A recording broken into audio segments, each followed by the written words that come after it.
বাবা বাবা বাবা, দাদা মরে যাচ্ছে।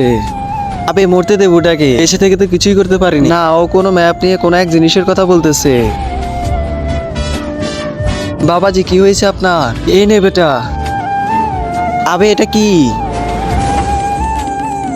আরে বাবাজি মরে গিয়েছে। আবে আমি এতটাই গরিব, আমার কাছে কোনো লাকড়ি নেই, আমি কিভাবে জ্বালাবো নাকি?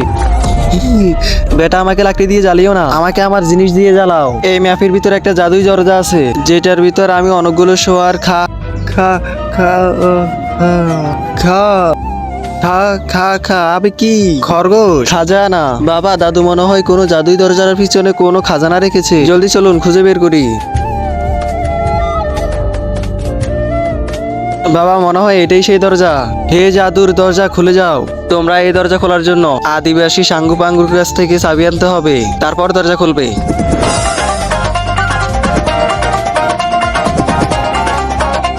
পেয়ে গেছি। সাঙ্গু মাঙ্গু, মনে হয় এরাই আমাদের ওই জাদুর দরজার চাবি চাই।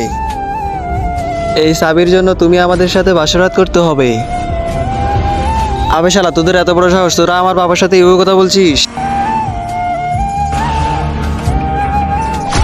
দেখেছো বাবা, ওই শালা আদিবাসীদের কাছ থেকে চাবি নিয়ে নিয়েছি। হ্যাঁ বেটা, প্যান্ট উপরে উঠা, কাউকে কিছু বলিও না বাবা।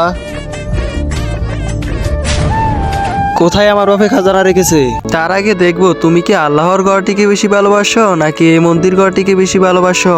যদি আল্লাহর ঘরটিকে বেশি ভালোবাসি থাকো তাহলে এই ভিডিওটি একটি লাইক করে চ্যানেলটা সাবস্ক্রাইব করে দিবে, আর যদি মন্দির ঘরটিকে বেশি ভালোবাসে থাকো তাহলে কিছু করার দরকার নেই। বাবা হ্যাঁ, দাদাজি স্বর্ণের খাজানা নয়, খাট বলতে চেয়েছিল। এই দেখো অনেকগুলো খাট এখানে। খাট? আবে বুড়া বেঁচে থাকতেও কিছু করেনি, মরার পর আমার ছেলের ইজ্জত রাখতে দেয়নি।